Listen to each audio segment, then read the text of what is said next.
तो स्टूडेंट्स आज हम लोग बात करेंगे। हम लोगों ने एल्केन पढ़ लिया था, एल्केन की प्रॉपर्टीज पढ़ लिया था, फिजिकल प्रॉपर्टीज, केमिकल प्रॉपर्टीज। हम लोगों ने एल्कीन्स की प्रिपरेशन भी पढ़ लिया था।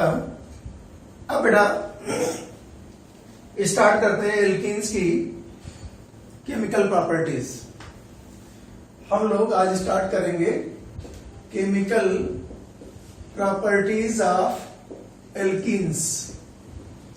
हम लोग एल्कीन्स की केमिकल प्रॉपर्टीज स्टार्ट करेंगे, ठीक है ना। और एल्कीन्स की केमिकल प्रॉपर्टीज में सबसे पहले बेटा हम लोग लेंगे इलेक्ट्रोफिलिक एडिशन रिएक्शंस। सबसे पहले क्या लेने जा रहा हूं मैं?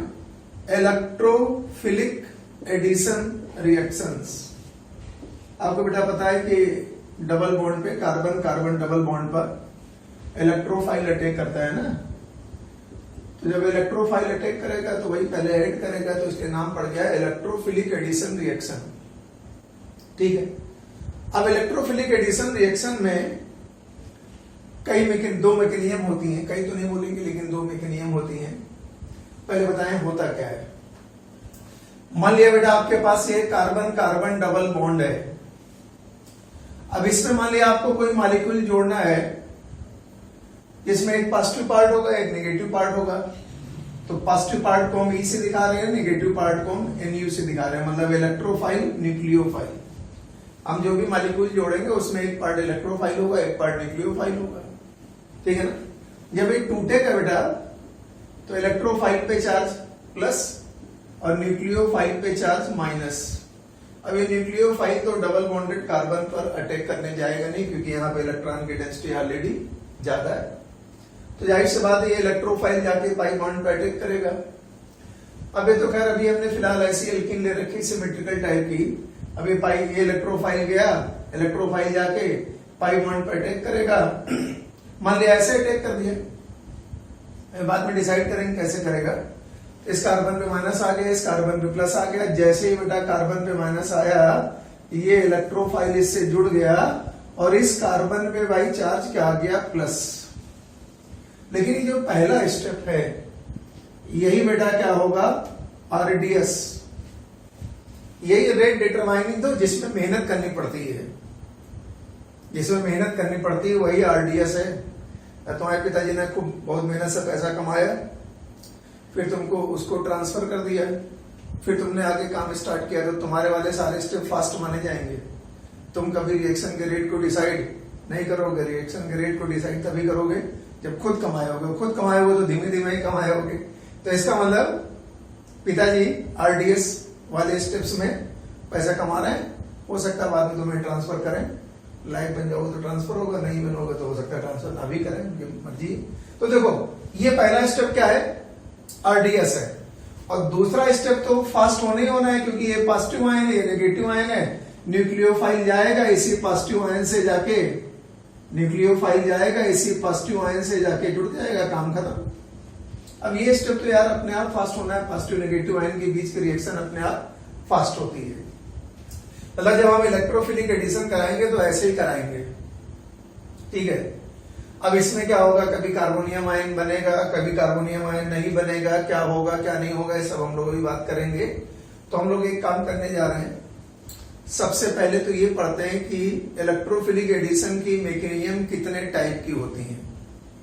तो कोई इलेक्ट्रोफिलिक एडिशन की जो मैकेनिज्म होती है एल्कीनों में, अच्छा जैसे एल्कीनों में होगा वैसे एल्काइन में भी होगा। आगे चल के एल्काइन के भी एग्जाम्पल लिए जाएंगे, ठीक है ना।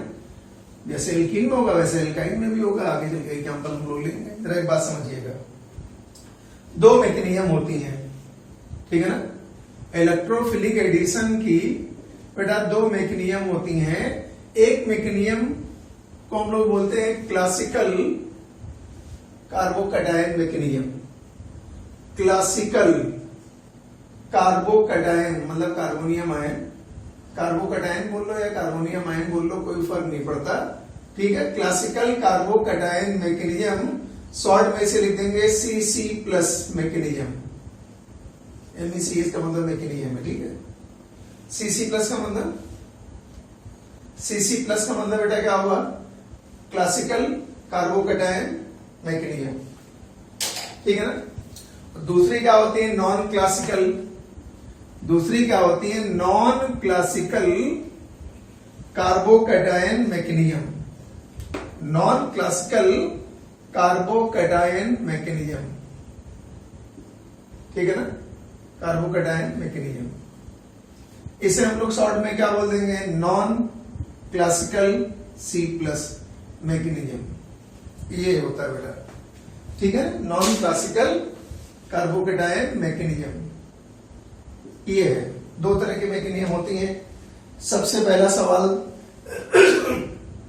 सबसे पहला डाउट तो है दिमाग में ये आएगा क्या, ये कब लगाएंगे और ये कब लगाएंगे। पहला डाउट तुम्हारे दिमाग में आएगा हम क्लासिकल कार्बोकैटायन मैकेनिज्म कब लगाते हैं, नॉन क्लासिकल कब लगाते हैं, लगाएंगे तो इनमें से कौन ज्यादा इंपॉर्टेंट होगी कौन कम इंपॉर्टेंट होगी। तो मैं एक बात बता दूं, ये जो क्लासिकल कार्बोकैटायन मैकेनिज्म है ये स्पेशली दो केस में लगेगी। पहला जब हम एल्कीन में बेटा क्या जोड़ेंगे एडिशन ऑफ HX करेंगे, मतलब HCl HBrHI, और दूसरा हम जब HCl में एल्कीन में वाटर जोड़ेंगे, वाटर जोड़ेंगे, ठीक है।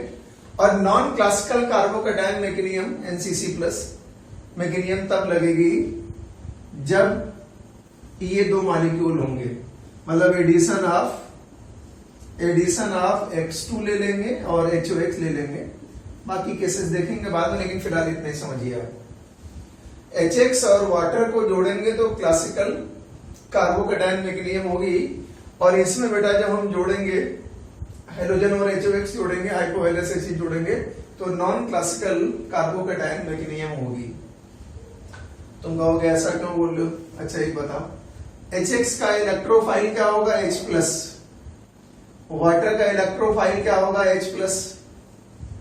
अब H प्लस के पास तो कोई इलेक्ट्रॉन नहीं है ना, नो इलेक्ट्रॉन पेयर या लोन पेयर, अभी एक इलेक्ट्रॉन भी तो नहीं है इसके पास, पेयर का एक इलेक्ट्रॉन नहीं इसके पास है। लेकिन जब इसका हम इलेक्ट्रोफाइल बनाएंगे तो ये बेटा बनेगा X प्लस, हाइड्रोजन होगा, तीन तीन लोन पेयर होंगे।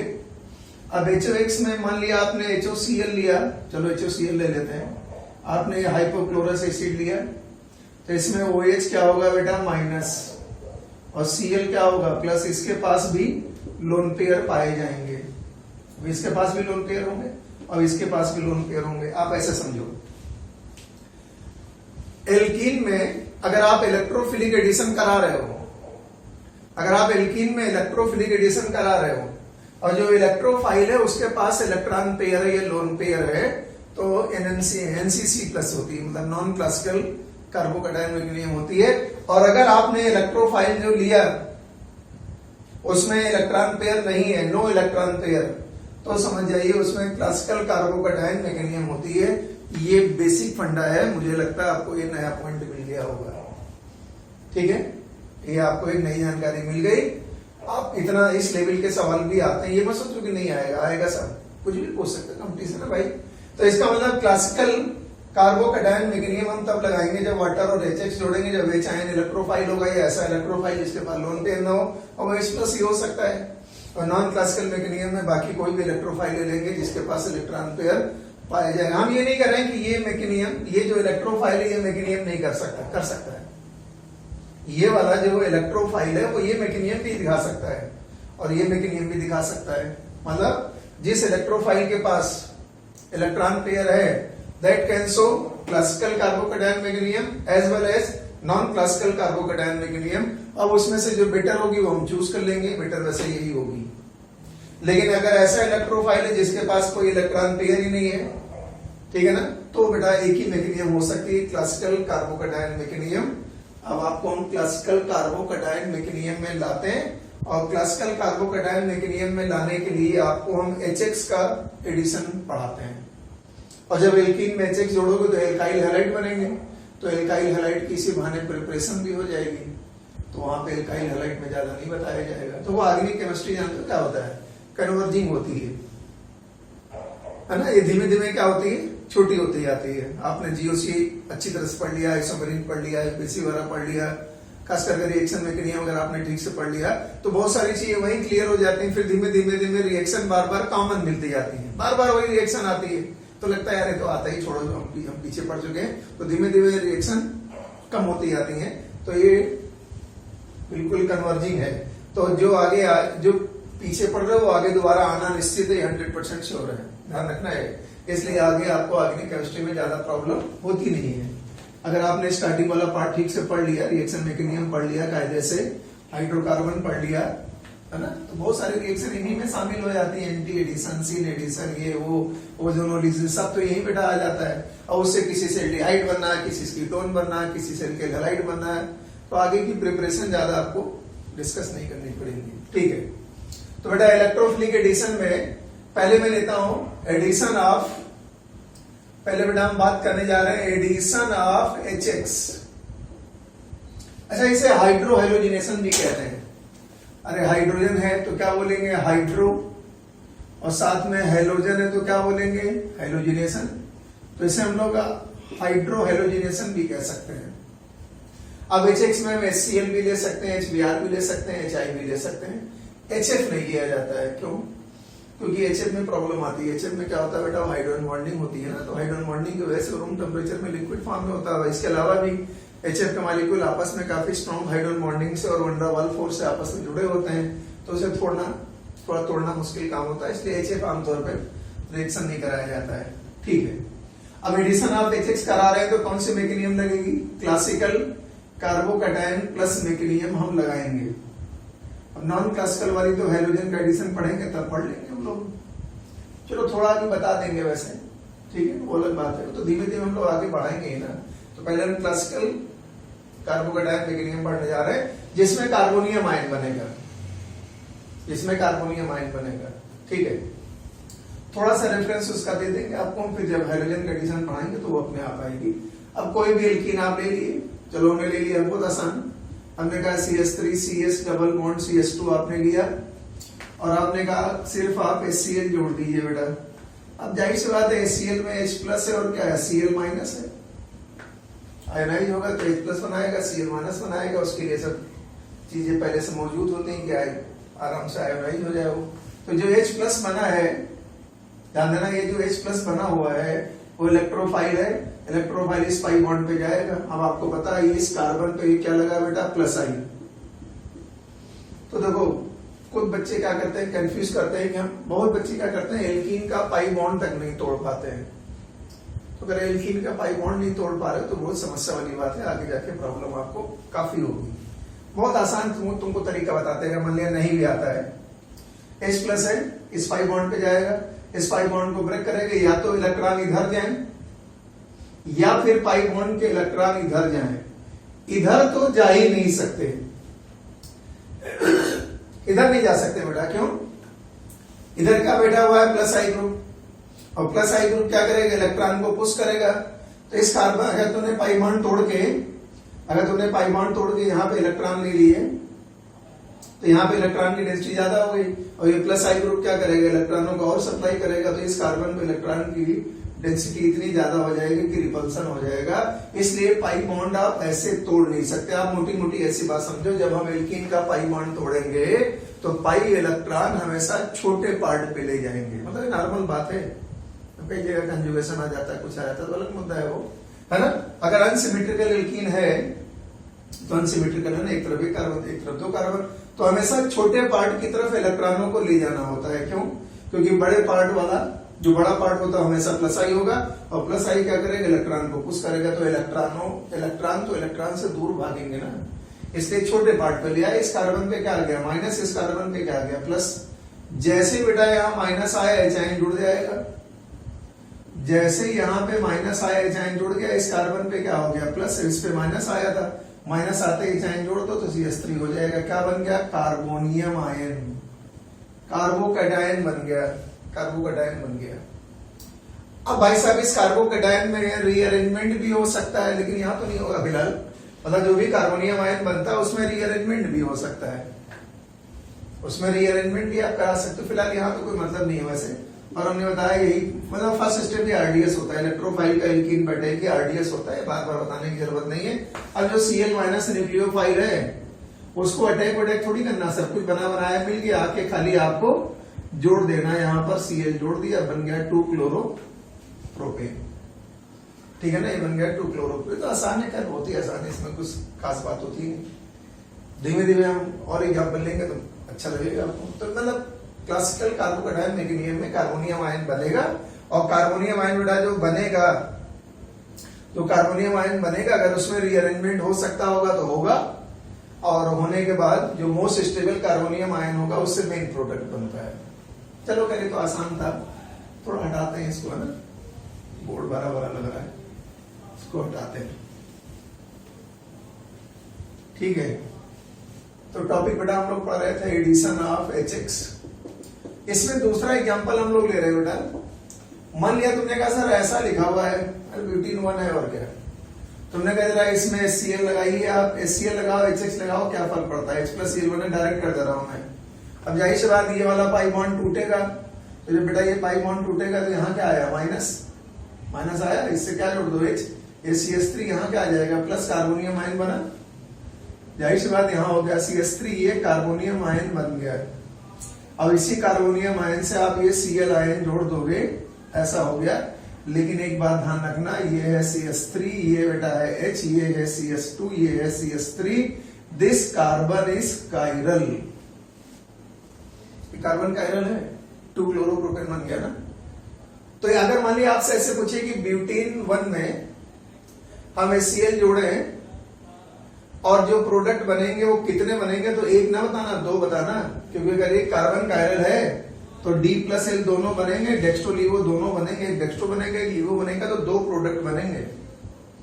आपको एक कंसेप्ट बताते हैं, अगर HX जोड़ने के बाद, अगर HX जोड़ने के बाद जो प्रोडक्ट बना है, if product has 1 chiral carbon, अगर बेटा प्रोडक्ट के पास एक कायरल कार्बन है, जो प्रोडक्ट बना है वो, तो उसके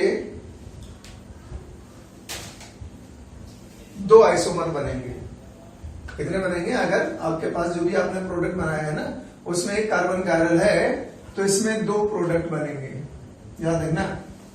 और अगर आपने क्या किया, एक प्रोडक्ट है 2 कायरल कार्बन, बाकी सब वही है। अगर बेटा प्रोडक्ट के पास 2 कार्बन कायरल आपने ले लिए, तो 2 कार्बन कायरल ले लोगे तो बेटा 4 प्रोडक्ट बनेंगे। ठीक है, याद रखना। अगर आपने एक कायरल कार्बन वाला प्रोडक्ट बनाया तो 2 बन जाएंगे, डेक्स्ट्रोलियो बन जाएगा। अगर तुमने 2 वाला ले लिया, जिसमें 2 कायरल कार्बन आ रहे हैं, तो 4 प्रोडक्ट बनेंगे। 4 कैसे बनेंगे अभी डिस्कस करेंगे। ठीक है, अगर अच्छा मान लो कोई कायरल कार्बन नहीं है तो एक ही प्रोडक्ट बनेगा, कोई दिक्कत नहीं उससे, है ना, ऐसे पूछ सकता है। तो ये बड़ी खास बात है, नोट कर लीजिए। If product has 1 chiral carbon, the compounds will be 2. तो जो कंपाउंड बनेंगे 2 बनेंगे, एक डेक्स्ट्रोलियो। If product has 2 chiral carbon, the compounds will be 4. तो कंपाउंड 4 होंगे। कौन कौन से होंगे अभी डिस्कस करते हैं, फिलहाल नोट कर लीजिए, फिर आगे बात करते हैं। ये सारे एग्जांपल्स हैं, एक एक करके मैं ले रहा हूं। ठीक है, चलो थर्ड, हमने बेटा क्या किया, कोई ऐसा मॉलिक्यूल ले लिया, तो हम कुछ सोच के तो बनाते हैं, जो मन में आता बन जाता, और क्या। मान लिया आपने ऐसे किया, यहाँ पे डबल बॉन्ड लगा दिया, अब आपने कहा सर जरा इसमें HX जोड़िए आप, प्लस माइनस, तो जाहिर सी बात यार, पाई बॉन्ड तो ऐसे ही टूटेगा ना, इस कार्बन पे क्या आएगा, H, CH3 हो जाएगा, यहाँ क्या आ जाएगा, प्लस आ जाएगा। ठीक है ना, तो यार कुछ ऐसा हो गया, यहाँ पे तो CH3 हो ही गया, इस कार्बन पे क्या हो गया, प्लस हो गया, और यहाँ पे बेटा क्या है, मिथाइल है। अब आप अपना दिमाग लगा सकते हो कि इसमें रीअरेंजमेंट तो कराना ही पड़ेगा आपको, है कि नहीं, क्योंकि ये वाला कार्बन कैसा है, सेकेंडरी कार्बोनियम आयन है, ये वाला कार्बन कैसा है, टर्सरी, यहाँ पे हाइड्रोजन है।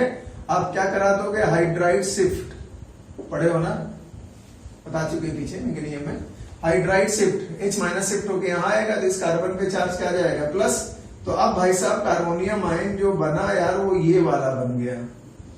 ठीक है ना, अब इससे मेन प्रोडक्ट बनाना, ये रीअरेंजमेंट है। आर अगर हम लिखेंगे तो समझ जाओ रीअरेंजमेंट लिख रहे हैं। अब जाहिर सी बात है, इस वाले कार्बन से आप क्या जोड़ोगे, X।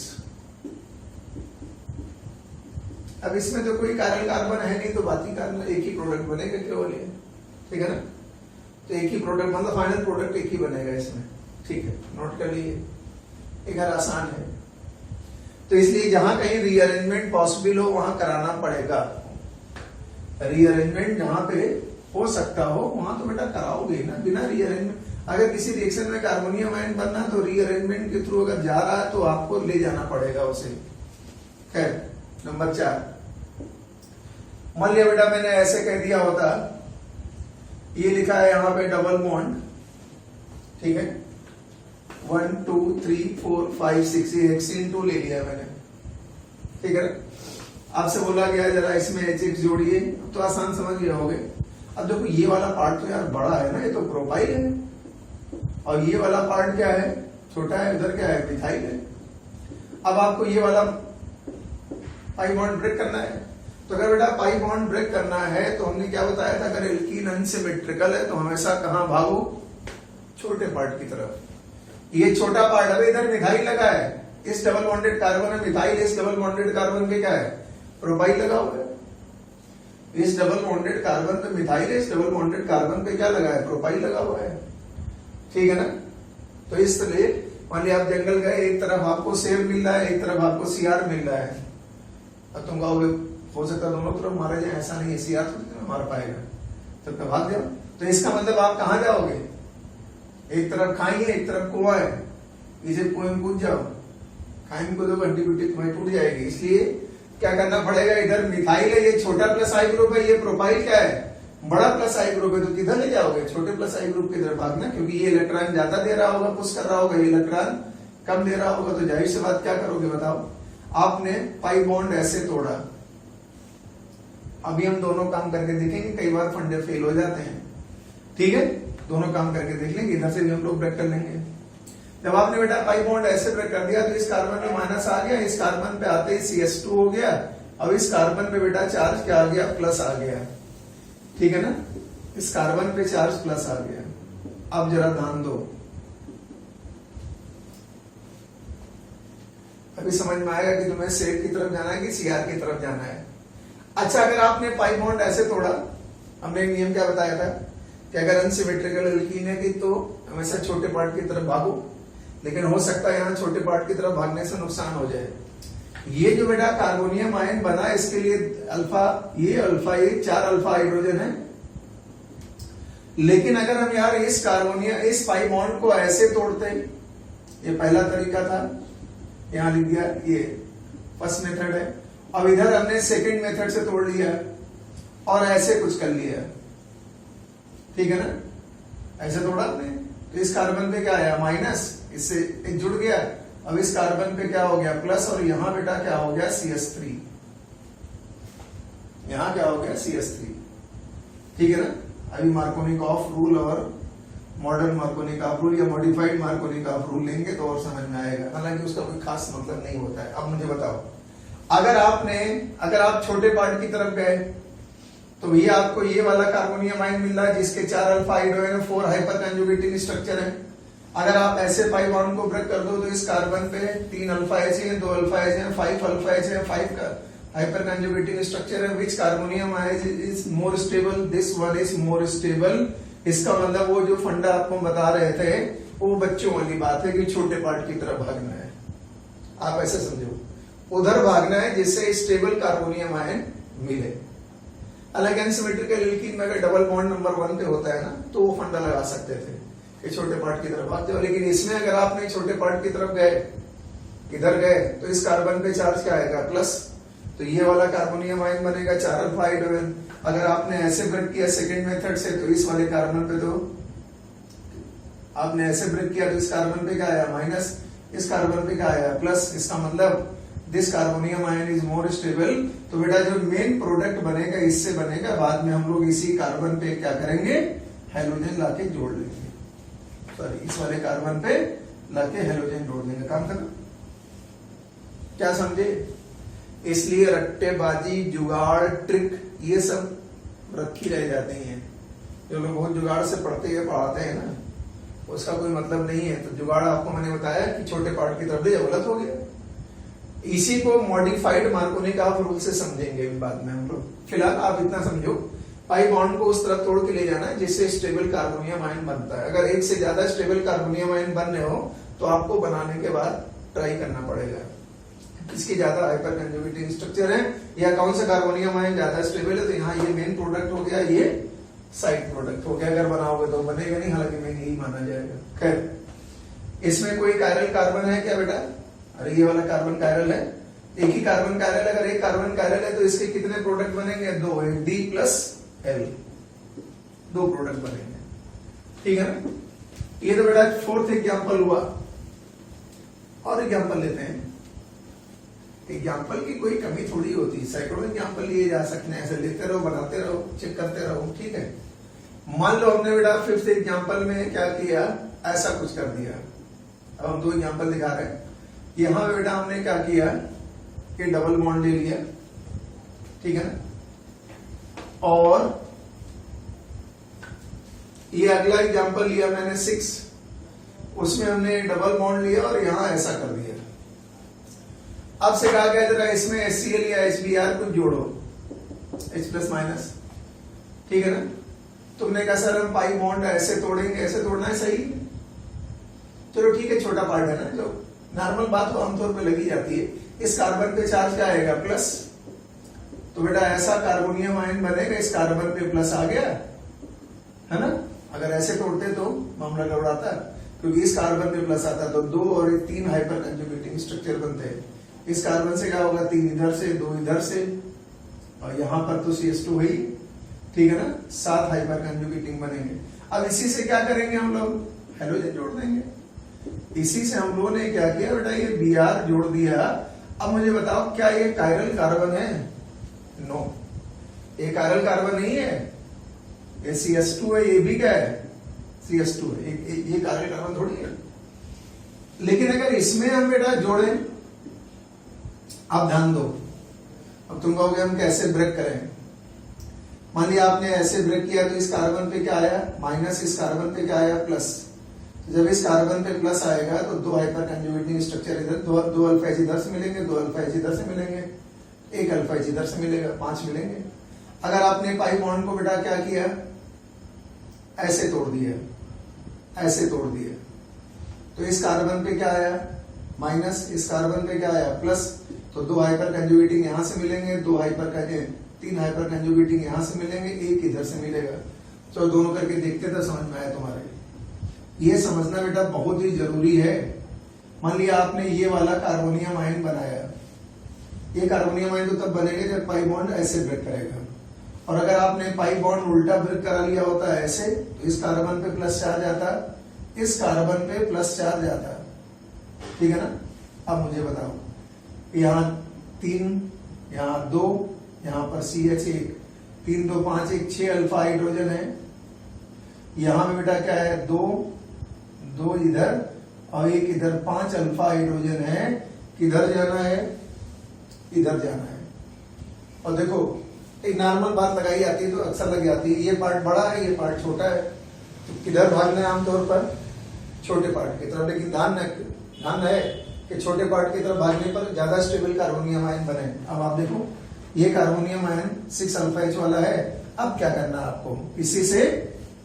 इसी से हाइड्रोजन लेके जोड़ देना है। तो ये बेटा अगला प्रोडक्ट है, ये तुम्हारा प्रोडक्ट क्या बन गया? मिथाइल।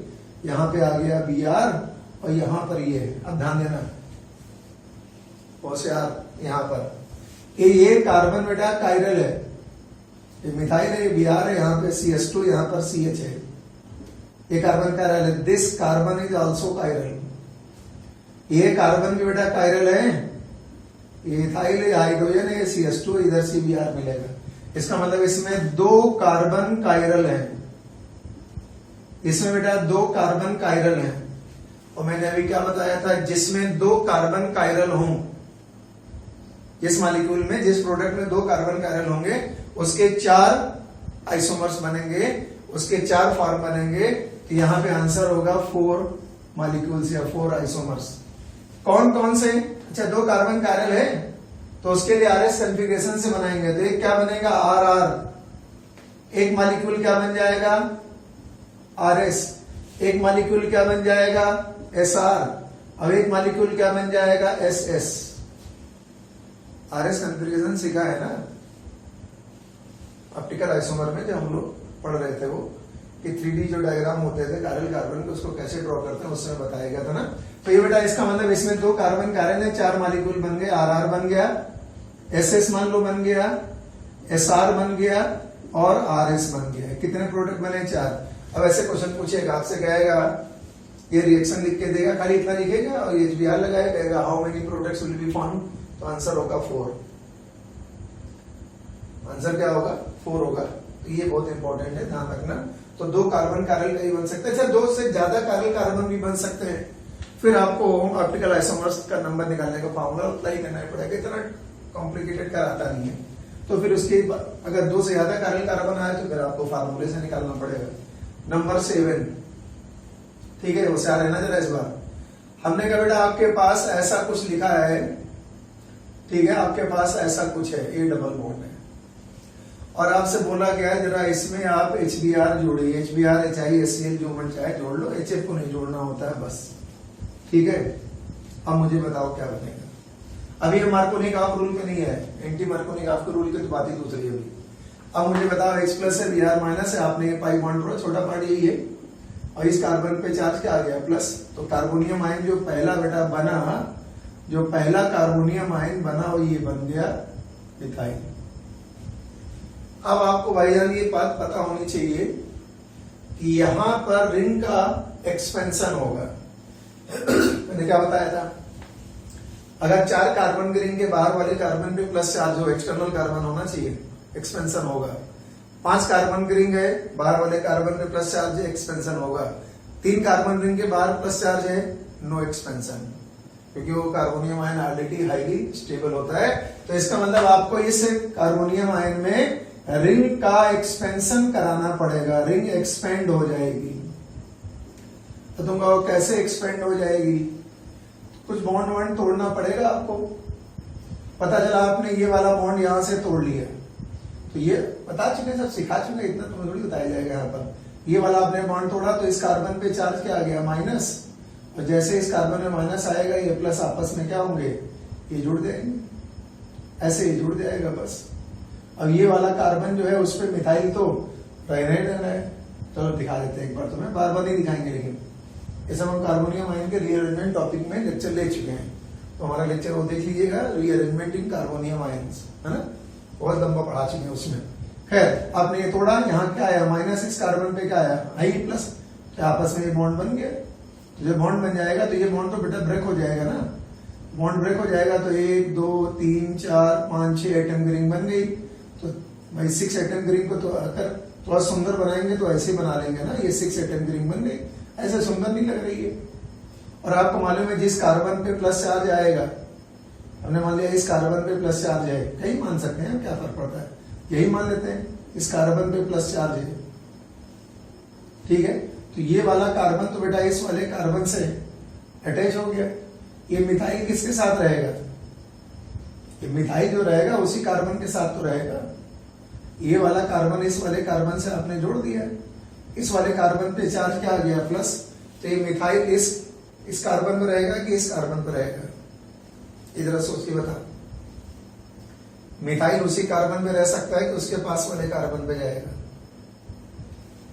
चलो बना के दिखाते तो समझ में आए, कुछ बच्चे समझ नहीं पा रहे। जैसे बना पहले वैसे बना लेते हैं, ठीक है। जैसे बना खाली समझाने के लिए कर रहे हैं आपको। इस कार्बन पे प्लस चार्ज है, यहां पर मिथाइल है, और आपने ये पाई बॉन्ड तोड़ दिया था, इस कार्बन पे चार्ज क्या आ गया था, प्लस, और इससे जुड़ गया था ये थोड़ा अटपटा लगता है देखने में, नहीं। अब मुझे बता, क्या मिथाइल उस पॉजिटिवली चार्ज कार्बन पे क्या है, नो, उसके पास वाले कार्बन पे है। तो जो पहले बना था वो बनाना सही नहीं है, ऐसे बना लिया आप। देखो 1 2 3 4 5 6, और जिस कार्बन में प्लस है उसके एडजेसेंट कार्बन पे क्या है, मिथाइल लगा है। ये मैंने ऐसा इसलिए बताया कि कुछ बच्चे कंफ्यूज करते हैं जबरदस्त, इसलिए बताया गया। तो इस कार्बन में बेटा प्लस चार्ज है, अब इसके पास वाले कार्बन चाहे इधर क्या लगा दिया, मिथाइल लगा दिया, ठीक है ना। अब मुझे बताओ, ये कार्बोनियम आयन कैसा बेटा, सेकेंडरी। ये कार्बोनियम आयन कैसा है, सेकेंडरी, ठीक है ना। लेकिन इसके पास वाला ये कार्बन कैसा है, टर्सरी।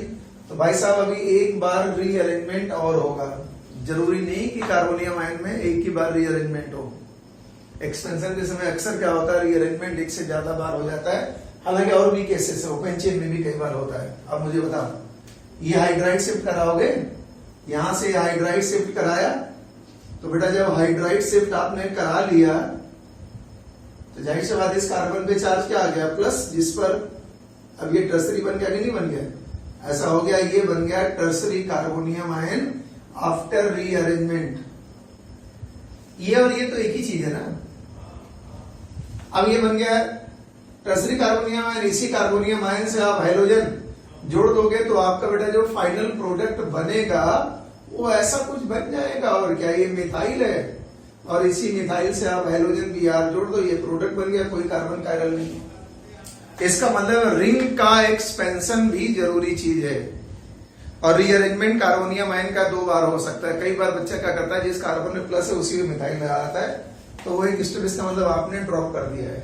हालांकि नंबर तो मिल ही जाएगा क्योंकि आंसर तुम्हारा सही था, लेकिन वो ऐसा होता थोड़ी। ये देखो, जिस कार्बन में प्लस है उसके एडिशन वाले कार्बन पे मिथाइल लगा हुआ है। खैर वो तो धीमे धीमे प्रैक्टिस करते करते आ ही जाता है, फिर तो इतना फ्लो में आ जाएगा कि आपको बार बार सब लिखना थोड़ी पड़ेगा।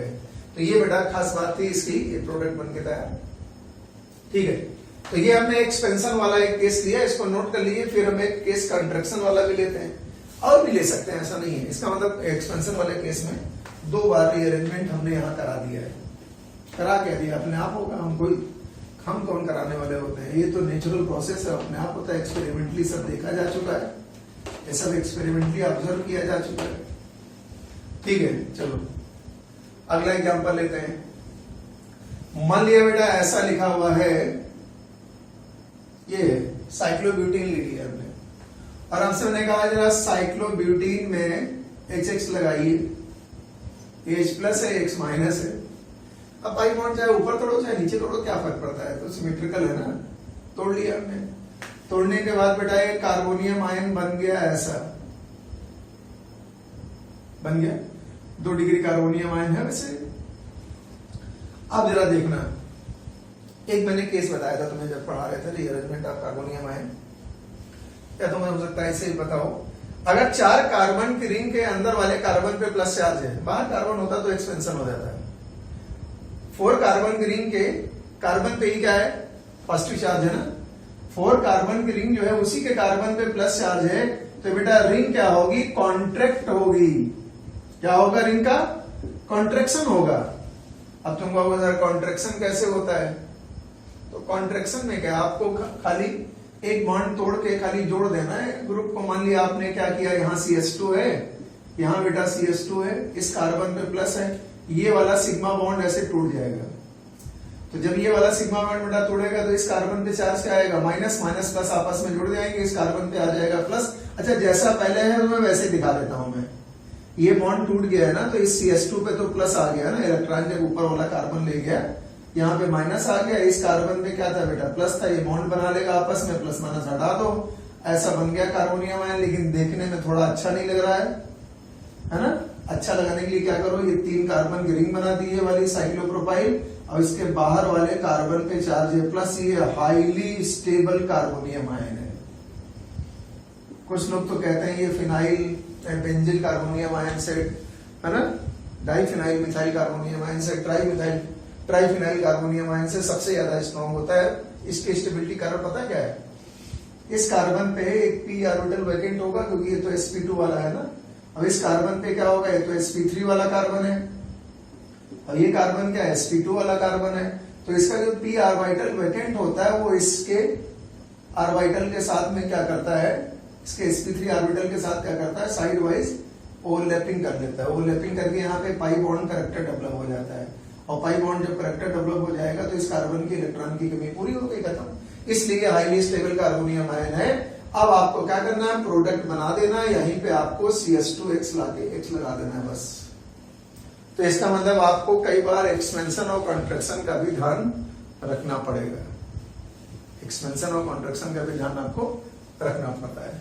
ठीक है, केस नंबर 9, बहुत सारे एग्जाम्पल हैं दोस्तों को समझाने के लिए मैं केसेस दे रहा हूं। मान लो बेटा मैंने ऐसे कहा, सपोज कर लिया मैंने ऐसे कह दिया आपके पास ऐसा कुछ है, ठीक है ना, और ये ऐसा है और यहां पर डबल बॉन्ड है,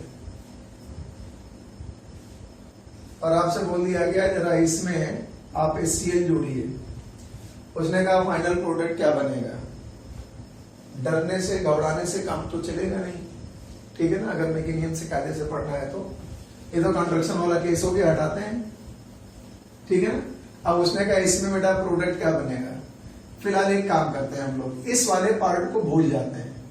1 2 3 4 5 आइटम की रिंग है, ये क्या है?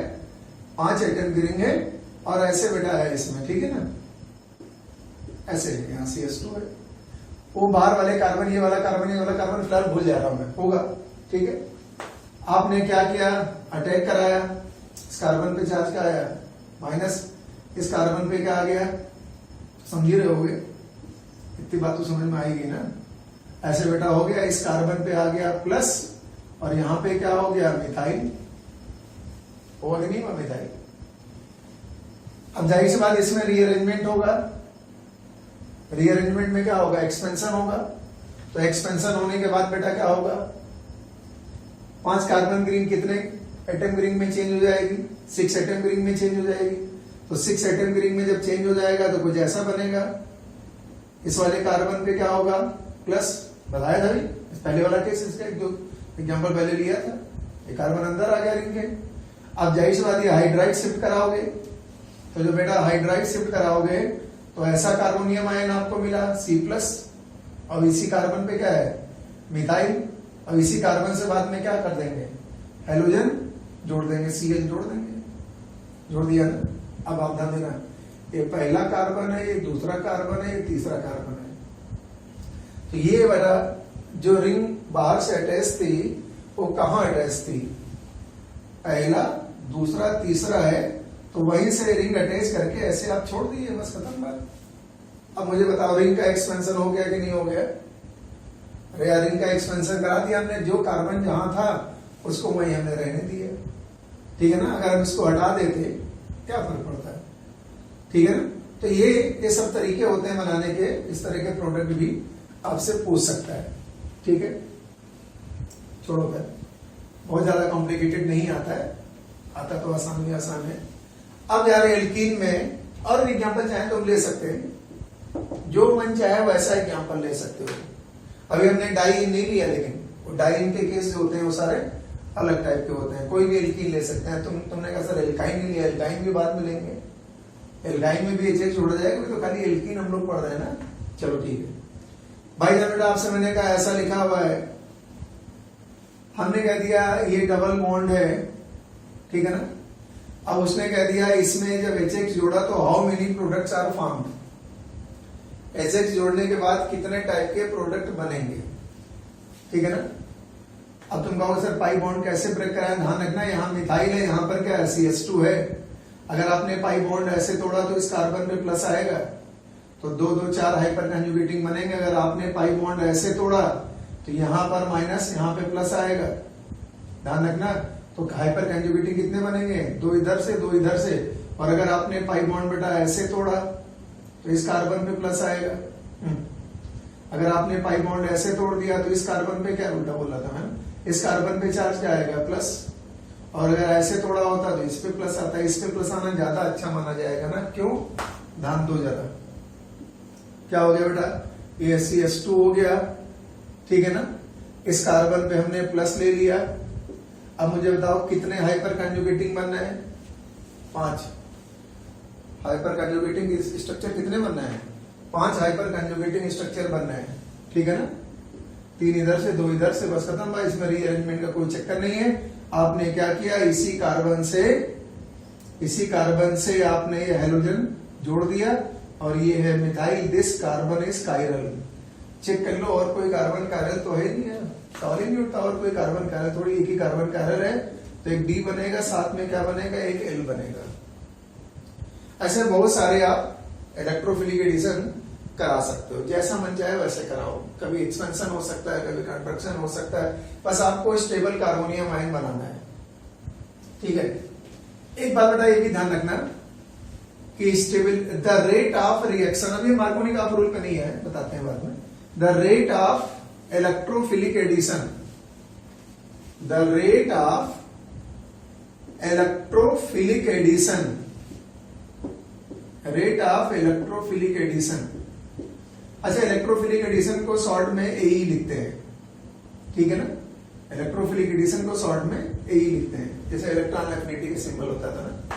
चलो ऐसे लिख देते ताकि याद रहे तुम्हें। Addition by electrophile, addition of electrophile. तो ये बेटा क्या होता है, स्टेबिलिटी ऑफ कार्बोनियम आयन के डायरेक्टली प्रोपोर्शनल होता है। C प्लस मतलब कार्बोनियम आयन, जितना ज्यादा स्टेबल कार्बोनियम आयन उतना रिएक्शन का रेट होगा। और कार्बोनियम आयन की स्टेबिलिटी रीअरेंजमेंट के बाद नहीं देखी जाती, ध्यान रखना। जब हम रिएक्शन का रेट निकालते हैं तो स्टेबिलिटी कार्बोनियम आयन, जो पहला कार्बोनियम आयन बनता है उससे निकाली जाती है, ध्यान रखना। बहुत इंपॉर्टेंट पॉइंट बता रहे हैं। Rate of electrophilic addition is directly proportional to stability of carbonium ion, सबको पता है। कौन सा कार्बोनियम आयन? First formed. इसके हाइपर कंजुगेटिंग स्ट्रक्चर, अब तुम रीअरेंजमेंट मत कराना उसके, डायरेक्ट जो कार्बोनियम आयन ज्यादा स्टेबल बना उसका रेट होगा ज्यादा। जैसे अच्छा एक बात और सुन लो, अगर आपके पास एल्कीन और एल्काइन है, अब दोनों में आपने इलेक्ट्रोफिलिक एडिशन कराया तो एल्कीन में फास्ट होगा। समझो कैसे, रेट ऑफ इलेक्ट्रोफिलिक एडिशन, चलो ऐसे लिख लेते हैं, कोई दिक्कत नहीं क्योंकि तुम्हारी आदत पड़ी है। Rate of electrophilic addition in alkenes is more than rate of electrophilic addition in alkynes। देखो, एक हमने बताया था हाइड्रोजनेशन, भूल गए तुम। एक हमने बताया था एल्कीनो और एल्काइनो में हाइड्रोजनेशन, उसमें गड़बड़ था। हाइड्रोजनेशन में एल्काइनो का रेट ऑफ हाइड्रोजनेशन फास्ट था और एल्कीनो का हाइड्रोजनेशन का रेट स्लो था, क्योंकि उसमें क्या होता था, एडजॉर्प्शन का कांसेप्ट था। और हमने बताया था एल्काइन के दोनों तरफ पाई बॉन्ड होते हैं, तो दोनों तरफ से एडजॉर्प्शन हो सकता है, एडिशन होता था ना। और एडजॉर्प्शन का रेट ज्यादा एल्काइन में होता है, इसमें एडजॉर्प्शन एक ही साइड से होता था। इसलिए अगर हम हाइड्रोजन जोड़ेंगे, कैटालिटिक हाइड्रोजनेशन कराया था, तो एल्काइन में रेट ज्यादा होता। लेकिन अगर हम इलेक्ट्रोफिलिक एडिशन करा रहे हैं जिसमें कार्बोनियम आयन बनना है, तो 100% श्योर है कि एल्कीन का रेट ज्यादा होना। आप करा के देख लो यार, तब सही है। हाथ कंगन को हर्षी का, जब सामने आएगा तभी तो समझ में आएगा। मान लिया आपने कहा, एक छोटा एग्जांपल लेते हैं पहले, इससे छोटा एग्जांपल तो हो नहीं सकता ना। आपने ले लिया एथीन, एथीन में मान लिया आपने HX जोड़ा, तो जाहिर सी बात है यार, इसका कार्बोनियम आयन तो ये बनेगा ना। और आपने ले लिया एथाइन, इसे डिलीट, इसमें HX जोड़ा तो यार एक ही पाई बॉन्ड तोड़ना, तो मैं इसका कार्बोनियम आयन बनेगा ये। अब आपको पता है ये हाईली अनस्टेबल कार्बोनियम आयन है। अब डबल बॉन्डेड कार्बन पर अगर प्लस चार्ज आ जाए या इलेक्ट्रॉन की कमी हो जाए तो अनस्टेबल होता है ना।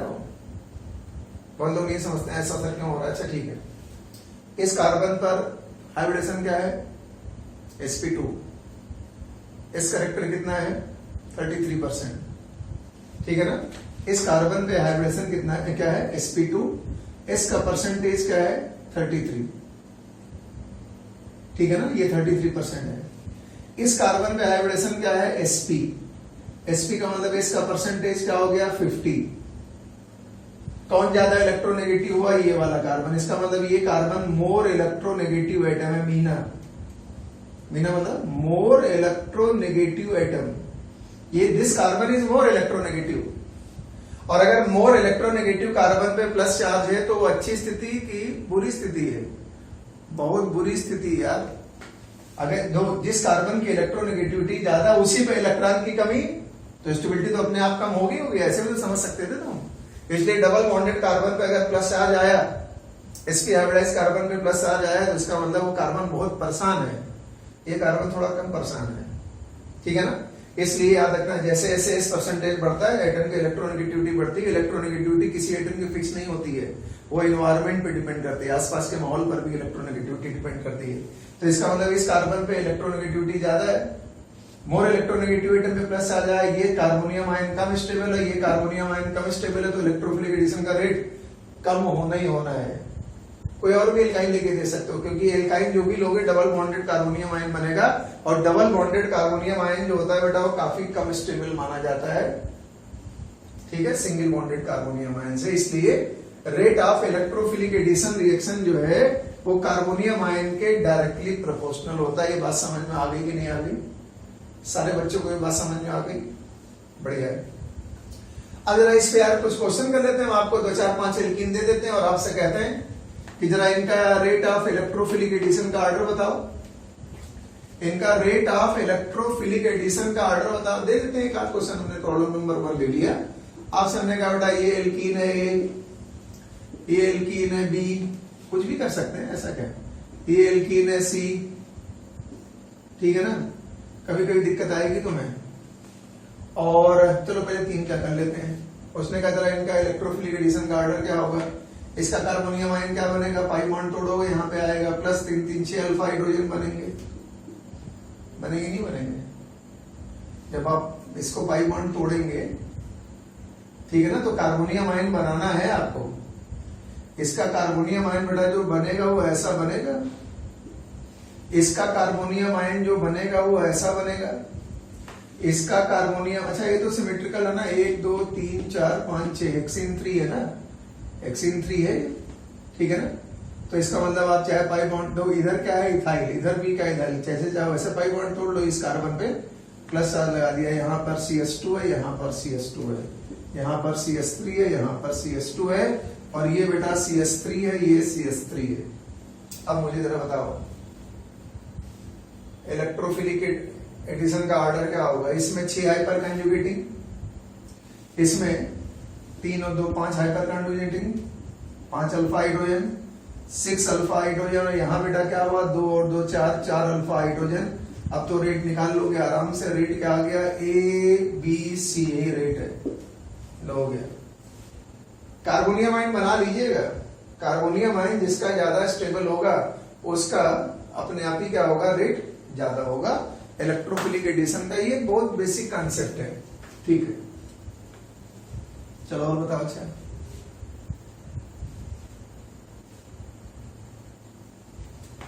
ये तो आसान था सवाल, वैसे कुछ ज्यादा ही आसान था। चलो एक एरोमेटिक लेते हैं। अच्छा हमने आपसे कहा बेटा ये है डबल बॉन्ड और ये बेंजीन है, ठीक है, स्टाइरिन बोलते हैं इसे, ठीक है। बेंजीन पे CH2 लगा होता है तो इसे स्टाइरिन कहते हैं। एक बेंजीन रिंग और लगा देंगे तो इसे स्टील बीन बोलते हैं। खैर ए ले लिया हमने, यहाँ पर एक काम करते हैं, पहला पोजीशन पे लगा देते हैं मिथाइल, थोड़ा और अच्छा करते हैं। हमने दूसरा बेटा क्या कर दिया, यहाँ पर ले लिया, यहाँ पे लगा दिया हमने OCH3, मेथॉक्सी ग्रुप लगा दिया। बेंजीन रिंग ये B मान लिया, समझ जाओगे, वैसे कोई बहुत बड़ी दिक्कत वाली बात नहीं। जिसको कार्बोनियम आयन की स्टेबिलिटी निकालनी आती है उसके लिए सवाल सब बच्चों वाले होते हैं, ठीक है ना। यहाँ लगा दिया हमने नाइट्रो ग्रुप C ले लिया, और बेटा हमने क्या कर दिया, यहाँ पर डबल बॉन्ड लगाया, यहाँ पे लगा दिया, और जो मन में आया वो तुम कर सकते हो, ऐसा कोई रूल थोड़ी है। तो हमारे दिमाग में आया लिख दिया। अब देखो जरा, जब ये पाई बॉन्ड टूटेगा तो यार कार्बोनियम आयन तो सब में यही बनेगा ना, C+। सबका कार्बोनियम आयन बाद में यही बनेगा पाई बॉन्ड हटने के बाद। जब पाई बॉन्ड हट जाएगा तो सबका कार्बोनियम आयन ये बनेगा। अब आपको मालूम है ये कार्बोनियम आयन तो कंजुगेटेड है ना, बेंजीन के साथ अटैच है, कंजुगेटेड कार्बोनियम आयन है। अगर मिथाइल पैरा पे है तो +M तो होता ही होता है, लेकिन ये +M किसकी वजह से होता है, हाइपर कंजुगेशन की वजह से, कोई लोन पेयर थोड़ी होता है। ये भी +M है ऑक्सीजन की लोन पेयर की वजह से, हालांकि इसके अंदर थोड़ा बहुत -I कैरेक्टर भी होता है, लेकिन -I कैरेक्टर हमेशा जो +M कैरेक्टर होता है -I पे डोमिनेट ही करता है। ये तो बेटा पता है -M ही है, और ये आपको पता है +M ग्रुप है, लेकिन यहाँ पे 2 अल्फा हाइड्रोजन है इस कार्बन पर, यहाँ पे इस कार्बन पे 3 अल्फा हाइड्रोजन है, और ये तो +M ग्रुप सबसे बढ़िया आई है। तो सबसे ज्यादा कार्बोनियम आयन की स्टेबिलिटी कौन बढ़ाएगा, B वाला। अब बेटा आता है A वाला, क्यों, क्योंकि इसमें 3 हाइपर कंजुगेटिंग स्ट्रक्चर बना सकता था, फिर आता है डी वाला, क्योंकि 2 हाइपर कंजुगेटिव स्ट्रक्चर बनाएगा। ये तो आपको पता है माइनस एम ग्रुप है, माइनस एम ग्रुप हमेशा कार्बोनियम आयन की स्टेबिलिटी घटाता है, तो इसका मतलब लास्ट में क्या आ जाएगा, सी आ जाएगा।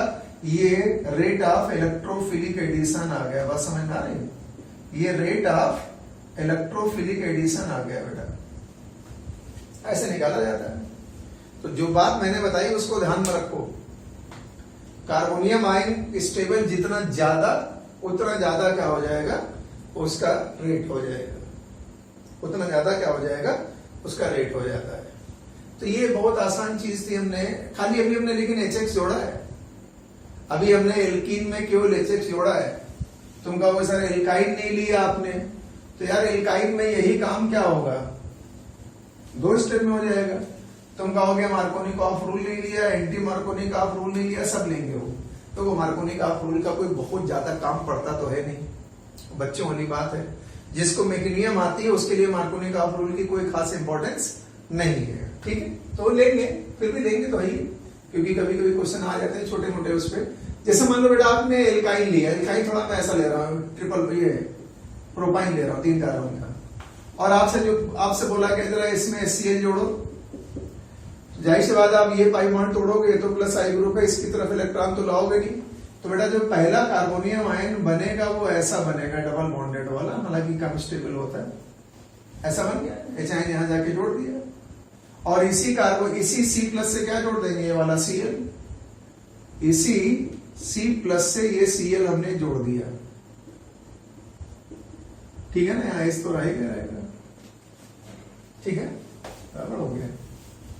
ये CS3, ये हमने जोड़ दिया Cl, डबल बॉन्डेड क्या हो गया CS2, H कहां से आ गया, ठीक है। ये प्रोडक्ट एक बना पहला। अब तुमने कहा सर हम एक पाई बॉन्ड अभी और बाकी, इसको भी तोड़ना चाह रहे हैं, HCl एक और जोड़ना चाह रहे हैं। अब आपको एक पाई बॉन्ड और तोड़ना, यहां पर फिर क्योंकि हम आज से तो पढ़ा नहीं है, 18 साल से पढ़ा रहे हैं, और हर साल 2-4 ऐसे बच्चे मिलते हैं जो इस पॉइंट पे बहस करते हैं। क्या बहस करते हैं, बस पढ़ा तो मैं बहुत दिनों से रहा, और पहले से पढ़ा रहा हूँ, जब BSc कर रहे थे तभी से पढ़ा रहा हूँ। इसमें क्या है बेटा, ये पाई बॉन्ड टूटा।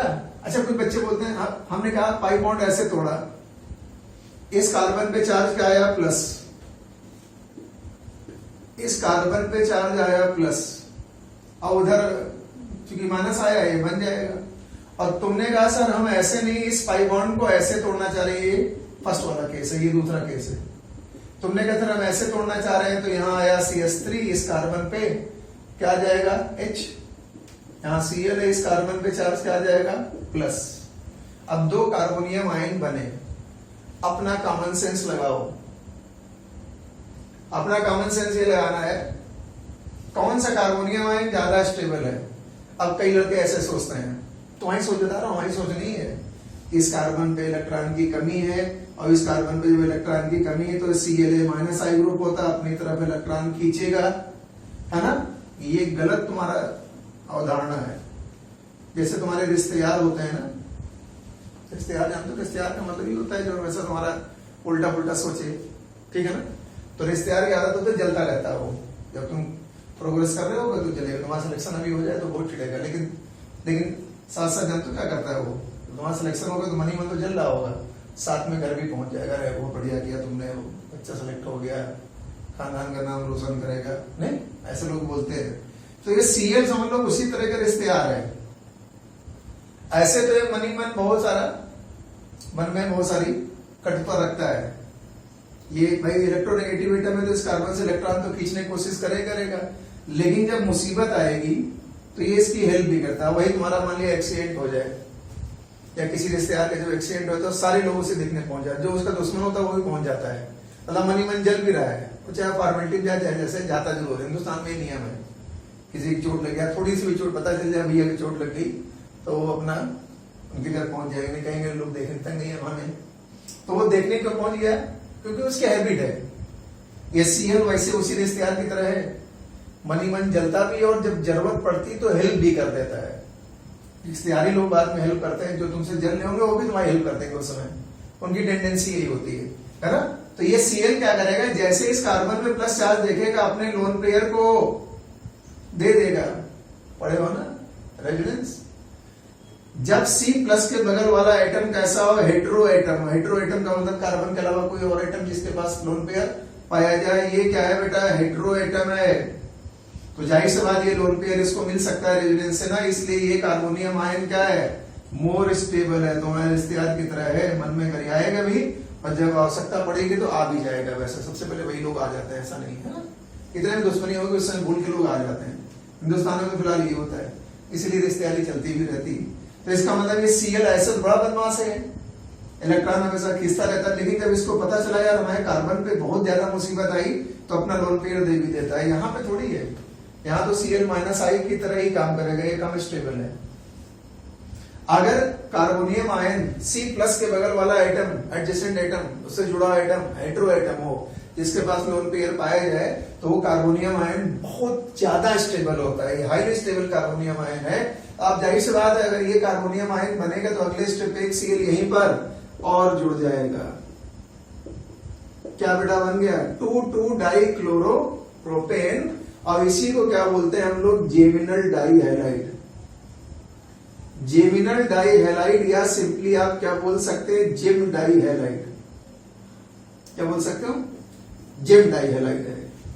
जब एक ही कार्बन पे दो सेम टाइप के ग्रुप लगे होते हैं तो उसे बोलते हैं जेमिनल डाइहैलाइड। और जब एडजेसेंट कार्बन पे दो ग्रुप सेम टाइप के लगे होते हैं, सेम हो एडजेसेंट कार्बन पे तो विसिनल डाइहैलाइड। और अगर ऐसा ना हो, कहीं दूर दूर लगे हों, एडजेसेंट के आगे कहीं लगा हो, तो उसे ओमेगा डाइहैलाइड कहते हैं।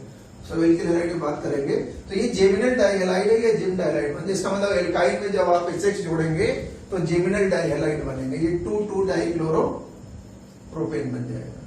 तो ऐसा एल्काइन में भी, लेकिन एल्काइन की इलेक्ट्रोफिलिक एडिशन एल्कीन से तो धीमी होंगी, क्योंकि जो डबल बॉन्डेड कार्बोनियम आयन बनता है वो बनने की इसकी ज्यादा इच्छा तो होती नहीं है। तो ये हमने अभी इलेक्ट्रोफिलिक एडिशन थोड़ा पढ़ाया, वो HX का है। अभी वाटर का, हाइड्रोजन का अभी नॉन क्लासिकल मैकेनिज्म पे आए नहीं। मार्कोनी का रूल क्या है, एंटी मार्कोनी का रूल क्या है, इन सब के बारे में भी बात करेंगे। तो अगर ये सब जो पढ़ाया जा रहा है आपको समझ में आ रहा है तो आप इस चैनल को सब्सक्राइब जरूर कर लीजिए, और ताकि आपको नए नए वीडियो मिलते रहे। क्योंकि हम लगभग रोज ही एक वीडियो लेक्चर रिकॉर्ड करते हैं, भले छोटा सा करें लेकिन रिकॉर्ड जरूर करते हैं, ठीक है। और यूट्यूब पे ज्यादातर अपलोड भी करता रहता हूँ मैं।